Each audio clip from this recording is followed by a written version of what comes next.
नमस्कार प्यारे दोस्तों, आप सभी का भारत माँ पीके सर के डिजिटल प्लेटफॉर्म पर आपका हार्दिक स्वागत और अभिनंदन है। हम सभी लोग इसके पीछे वाले क्लास में पढ़े थे मोलरता में हम लोग उस पर आधारित गणनाएँ को अच्छी प्रकार से हमने देख लिया था। उसमें केवल एक चीज़ और छूटा हुआ है, उसको शायद आप लोग लगा लेंगे, कोई दिक्कत तो नहीं होनी चाहिए। मैं एक बार प्रयास कर दे रहा हूँ। जैसे मान लीजिए कोई सॉल्यूशन या कोई बिलियन कितना हो, किसी बिलियन में ठीक है, किसी बिलियन में अगर 20% मान लीजिए क्या घुला हो, H2SO4 घुला हो। समझने का प्रयास कीजिएगा। किसी बिलियन में 20% क्या घुला हो, H2SO4 को घोला गया हो, और क्या उसमें दे दिया, उसका घनत्व दिया हो। क्या दिया हो? घनत्व। मान लो घनत्व दे दिया है 5.45 मान दिया हो, तो पूछेगा मोलरता क्या होगा। तो हम देख रहे हैं, तो 20% हमारा क्या है, सल्फ्यूरिक अम्ल है। क्या है? 20% सल्फ्यूरिक अम्ल है। तो स्पष्ट है कि जो मेरा सॉल्यूशन होगा ना, मेरा जो सॉल्यूशन पूरा होगा वो कितना होगा, 100% होगा। 100% में आपका क्या है, केवल 20% क्या इसमें है, सल्फ्यूरिक अम्ल है। तो कितना बच जाएगा ये? अगर 20% सल्फ्यूरिक अम्ल ही हो गया तो और शेष कितना बच जाएगा, 80%। बच नहीं बचेगा? बचेगा। ठीक है, यानी जो ये विलेय है, ये क्या है, विलेय। अब 80% क्या हो जाएगा, क्या हो जाएगा, विलायक हो जाएगा। ठीक है, और ये भी आप लोग जानते हैं कि जो विलायक होता है हमेशा विलेय से क्या होता है, अधिक होता है। यानी विलायक मेरा क्या जाएगा, 80% हो जाएगा 100% में से, और 20% क्या हो जाएगा होगा, विलेय हो जाएगा। तो हमको विलेय का भार तो पता हो गया, क्योंकि जो फार्मूला होता है, यही होता है ना कि मोलरता यानी कैपिटल M बराबर विलेय का भार, वेट बटा अणुभार, मोलर मास, आयतन लीटर में होता है। किस में होता है? लीटर में। तो हमको भार तो पता हो गया कितना, 20। अणुभार निकाल लेंगे H2SO4 का, तो हो जाएगा विलेय का भार बटा विलेय का अणुभार।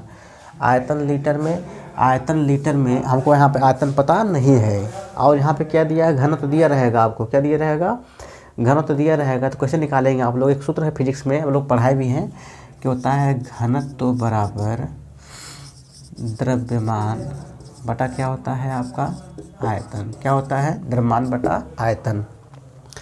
जो आपका संपूर्ण विलयन है वो आपका क्या बताइए है, द्रव्यमान है। क्या है? द्रव्यमान। ठीक है नहीं, यानी 100% आपका क्या कहलाएगा, द्रव्यमान कहलाएगा। और आयतन को तो मान यहाँ से आप लोग निकाल लेंगे, क्योंकि आपको घनत्व तो दिया यहाँ पे है। ठीक है, तो आयतन को यहाँ भेजेंगे आप लोग, हो जाएगा आयतन बराबर द्रव्यमान बटा क्या जाएगा, घनत्व। तो द्रव्यमान के यहाँ पे क्या लिखेंगे आप लोग, 100 लिखिएगा हमेशा। ठीक है, क्योंकि जो पूरा बिलियन में क्या आता है, विलेय भी है और विलायक भी है। और घनत्व कितना है, 5.45। इसको हल करेंगे तो जो आयतन आएगा ना आपका, वो हो जाएगा ml में। किस में हो जाएगा, ml में। इसको फिर कन्वर्ट करना होगा आपको, किस में बदलना होगा, लीटर में बदलना होगा।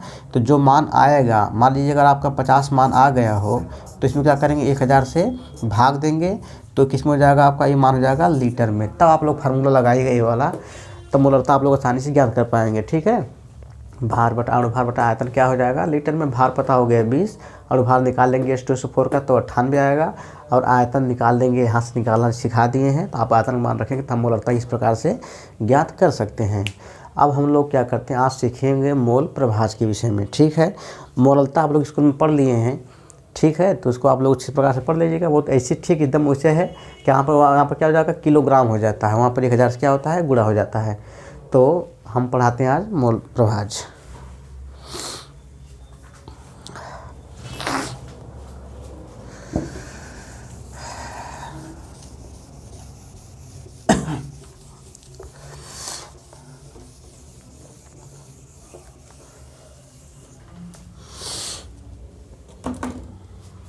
मोल प्रभाज क्या होता है, विलयन के किसी घटकों के मोलों की संख्या, विलयन के किसी घटकों के मोलों की संख्या तथा विलयन में उपस्थित सभी घटकों के मोलों की कुल संख्या के अनुपात को विलयन का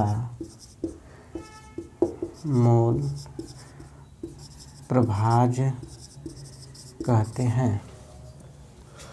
विलयन के किसी घटकों के मोलों की संख्या, यानी इसका मतलब क्या हुआ, विलयन के किसी घटक दो घटक होते हैं, एक क्या होता है विलेय और एक होता है विलायक। क्योंकि जो मेरा विलयन होता है ना, वो क्या होता है, आपका जो सॉल्यूशन होता है हमेशा द्विअंगी होता है। क्योंकि हमेशा विलयन में क्या होते हैं, दो पाए जाते हैं, एक क्या होता है विलेय पाया जाता है, एक क्या होता है विलायक। तो जिस विलयन में दो घटक पाए जाएं, यानी विलेय और विलायक, उस विलयन को द्विअंगी विलयन कहते हैं। इसको आप लोग नोट कर लीजिएगा। जिस विलयन में दो घटक पाए जाते हैं अर्थात विलेय और विलायक पाए जाते हैं, उस विलयन को द्विअंगी विलयन कहते हैं। तो आप देखना है कि विलयन के किसी घटकों के मोलों की संख्या या तो वो विलायक घटक होगा या तो क्या होगा विलेय होगा, ठीक है। तथा विलयन में उपस्थित सभी घटकों के मोलों की संख्या, मतलब इसमें विलेय भी होगा और क्या होगा विलायक भी होगा। एक बोलेगा ऊपर वाला केवल एक लिखेंगे, चाहे विलेय लिखेंगे या तो विलायक लिखेंगे। यहाँ लिखा उपस्थित सभी घटकों के मोलों की कुल संख्या, मतलब विलेय भी होना चाहिए और विलायक को। तो उसी का नाम क्या दिया गया, उसी के अनुपात को क्या बोलते हैं, मोल प्रभाज्य कहते हैं। सूत्र से समझिए, आप लोग अच्छे से समझ में आ जाएगा। मोल, तो पहले निकालते हैं विलेय का। विलेय का मोल प्रभाज्य बराबर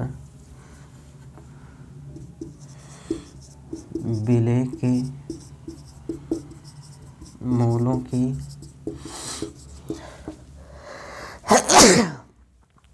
विलेय के मोलों की संख्या बटा विलेय के मोलों की संख्या प्लस विलायक के मोलों की संख्या। विलयन के किसी घटक के मोलों की संख्या, मतलब विलेय के मोलों की संख्या, तथा विलयन में उपस्थित सभी घटकों, मतलब क्या विलेय भी होगा और क्या होगा विलायक भी होगा, कि मोलों की संख्या के क्या अनुपात को क्या बोलते हैं, इस विलयन का मोल प्रभाज्य कहते हैं। याद भी हो गया होगा। विलयन के किसी घटक के मोलों की संख्या, यानी विलेय होगा या तो विलायक लेंगे, तथा उसमें उपस्थित सभी घटकों, मतलब सभी घटक मतलब क्या, एक विलेय और विलायक दोनों के अनुपात को क्या बोलते हैं, मोल प्रभाज्य। ये तो विलेय का निकाले हैं, उसे विलायक का भी निकालेंगे अब, ठीक है। इस प्रकार लिखेंगे विलायक का मोल प्रभाज्य बराबर, तो यहाँ पर क्या हो जाएगा, आप लोग लिख लीजिए खुद है। तो जैसे विलेय का निकाले हैं ना, वैसे विलायक का लिखिएगा यहाँ पे आप लोग। तो विलायक वाले में क्या करेंगे, सीधे लिखेंगे विलायक के मोलों की संख्या, ठीक है। यहाँ पर लिखिए आप लोग विलायक के मोलों की संख्या बटा विलेय के मोलों की संख्या धन विलायक मोलों की संख्या। यहाँ पर विलेय निकाले तो यहाँ विलेय लिखेंगे, अब विलायक का निकाले तो यहाँ विलायक केवल हो जाएगा, नीचे बाकी दोनों तो ही होगा, क्योंकि सभी घटक होनी चाहिए, ठीक है। तो विलेय की मोलों की संख्या बटा विलेय प्लस विलायक, यहाँ विलायक है तो विलायक के मोलों की संख्या अपान विलेय प्लस विलायक के मोलों की संख्या। अब देखिए थोड़ा सा आगे,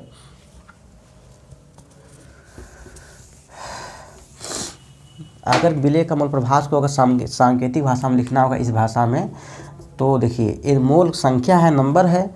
अगर विलेय है तो विलेय क्या होगा, विलायक से कम होता है। जो विलायक होता है इसकी मात्रा क्या होती है, अधिक होती है, और जो विलेय होती है उसकी मात्रा क्या होती है, कम होती है। यानी एक कम होगा, एक क्या होगा, ज़्यादा होगा, ठीक है ना। तो कम को स्मॉल एम से लिखते हैं, बड़े को कैपिटल तो थोड़ा साफ तो खराब है, कैपिटल स्मॉल एन से किसको लिखेंगे, विलेय के मोलों की संख्या के, और विलायक को किस लिखेंगे, कैपिटल एन से। तो विलेय के मोलों की संख्या यानी हो जाएगा यहाँ पर क्या, स्मॉल एन। विलेय के मोलों की संख्या फिर आ गया, फिर लिखेंगे स्मॉल एन। विलायक के मोलों की संख्या आ गया, विलायक बड़ा हो ज़्यादा होता है तो कैपिटल एन हो गया। वैसे तो विलेय का निकाल लिया हमने, वैसे विलायक का भी आप लोग निकाल लीजिएगा। विलायक का मोल प्रभाज्य क्या होगा, विलायक में क्या हो जाएगा, विलायक के मोलों की संख्या होगा यानी कैपिटल एन। अच्छा, विलायक मोलों संख्या बटा विलेय के मोलों की संख्या, तो वो तो नीचे वही एकदम सेम वही होगा, ठीक है। अच्छा, इसके बराबर भी होता होगा ना, स्मॉल जब n हुआ तो समान भी तो स्मॉल होना चाहिए कि जो मोलों की संख्या बराबर क्या होता है विलेय का भार बटा विलेय का अणुभार। पीछे आप लोग कई बार पढ़ा चुके हैं कि जो विलेय के मोलों की संख्या बराबर क्या होता है विलेय का भार बटा विलेय का अणुभार। तो उसका भार की क्या लिखेंगे होता है W स्मॉल w, विलेय का भार बटा विलेय का अणुभार। अणुभार मतलब क्या मोलर मास यानी m हो गया W बटा m। नीचे भी वही लिखेंगे, इसका भी हो जाएगा W बटा small m plus capital N है तो इसको कैपिटल में कन्वर्ट कर दीजिए तो ये भी होगा विलेय का भार बटा विलेय का अणुभार, कैपिटल में हो गया।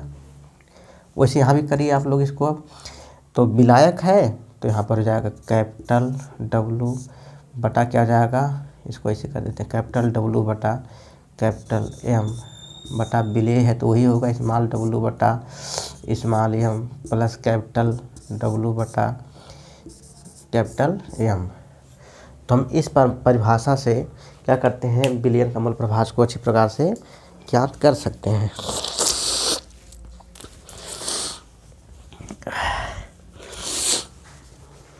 आइए हम लोग देखते हैं, फिर न्यूमेरिकल को देखते हैं।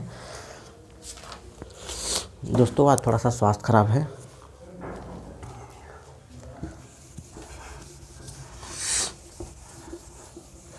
इसको आप लोग नोट कर लीजिएगा वीडियो को रोक करके।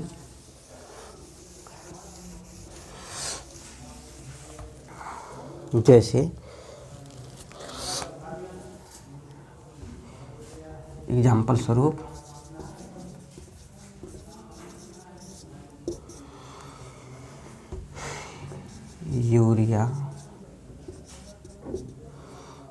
यूरिया के 6% जली विलयन में, यूरिया के 6% जली विलयन में यूरिया के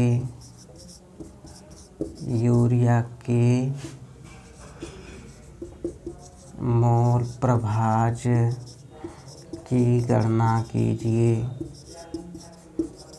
ठीक है, यूरिया के 6% जली विलयन में यूरिया के मोल प्रभाज की गणना कीजिए। तो डायरेक्ट लगाइए। पहले ये पता होना चाहिए आप लोगों की यूरिया है क्या, विलेय है कि विलायक है। और जली विलयन है तो स्पष्ट है, फिगर बनाएंगे आप लोग तुरंत फिगर से समझेंगे। जली विलयन ले लिया, मैंने जल ले लिया, जल हो गया। ठीक है, जल में क्या घोला गया है, कह रहा यूरिया घोला गया। क्या घोला गया है, यूरिया। सूत्र क्या होता है यूरिया का, NH2CO NH2 होता है। ठीक है, यूरिया का क्या सूत्र होता है NH2CO NH2, और जल हो गया तो H2O हो गया। ठीक है, तो यूरिया का जली विलयन कितना घोला गया है, 6%। कितना घोला गया है, 6%। यानी जो मेरा पूरा विलयन होगा कितना होगा, 100% होगा। 100% में कितना यूरिया है, 6% है, तो माइनस कर देंगे। ठीक है, तो निकालते हैं यूरिया का मोल प्रभाज। तो यहाँ लिखेंगे क्या,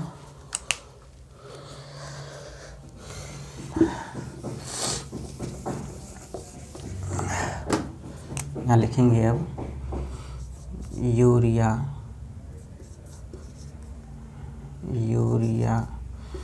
का मोल प्रभाज बराबर यूरिया के मोलों की संख्या बटा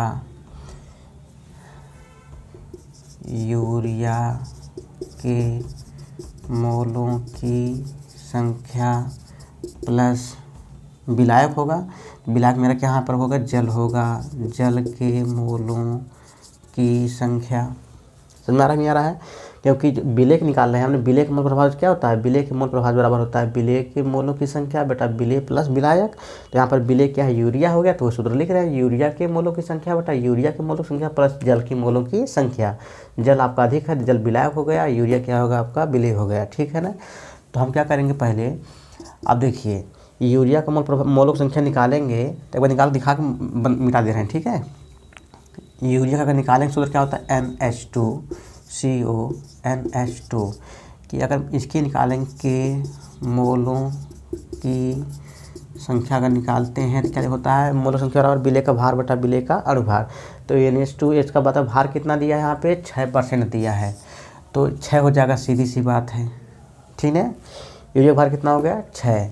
अच्छा, और ये मोल के बराबर भार बटा अणुभार, तो यूरिया का अणुभार निकालना पड़ेगा, और निकाल लीजिएगा। वैसे मैं एक बार बता दे रहा हूँ, नाइट्रोजन 14 + 2 + कार्बन तो जाएगा कितना 12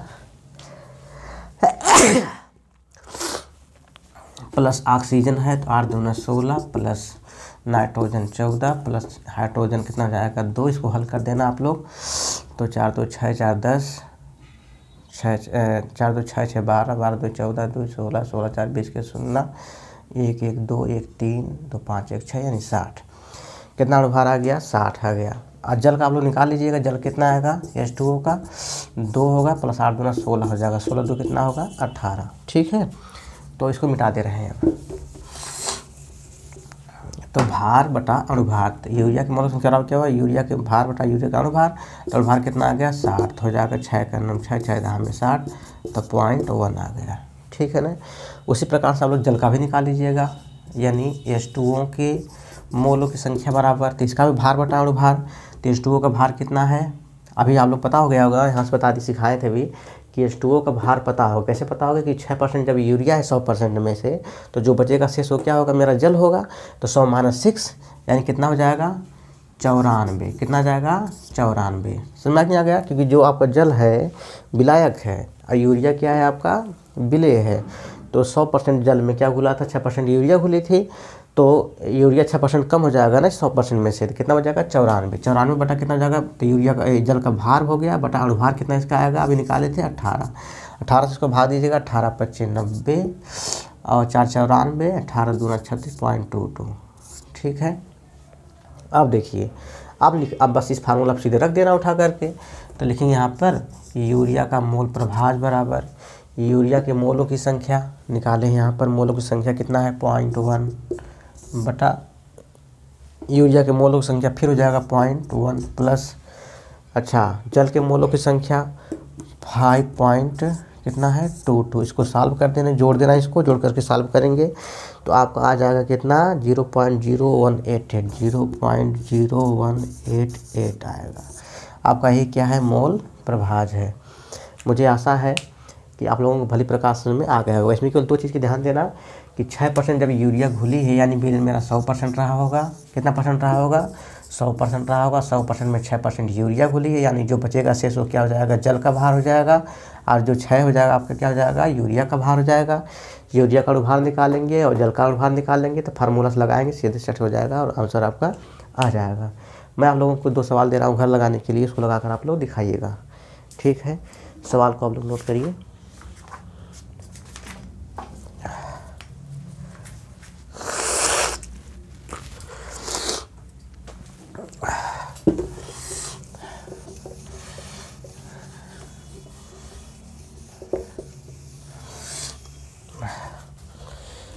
लिखिए सवाल को।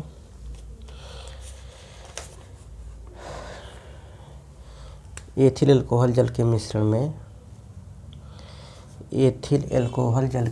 में क्वेश्चन एथिल अल्कोहल जल के मिश्रण में, ठीक है, एथिल अल्कोहल जल के मिश्रण में 54% जल है। कितना है 54% क्या है जल है। ठीक है, अब क्या कर आगे मिश्रण में एथिल अल्कोहल का मोल प्रभाज याद कीजिए। मिश्रण में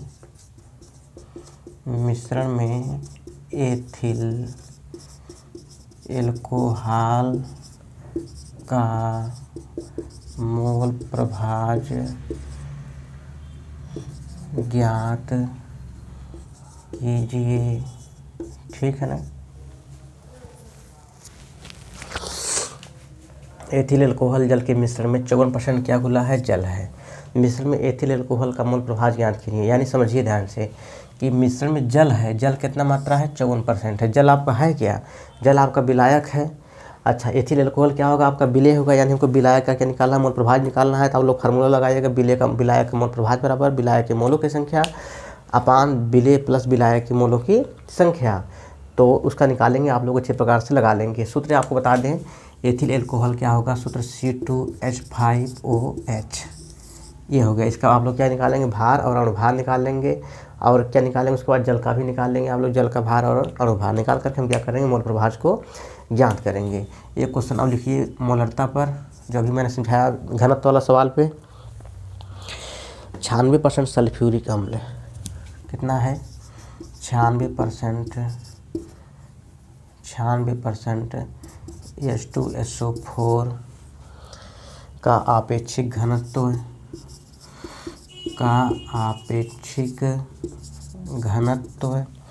कितना दिया है, 1.84 है। 1.84 है। अम्ल की मोलरता ज्ञात कीजिए, अम्ल की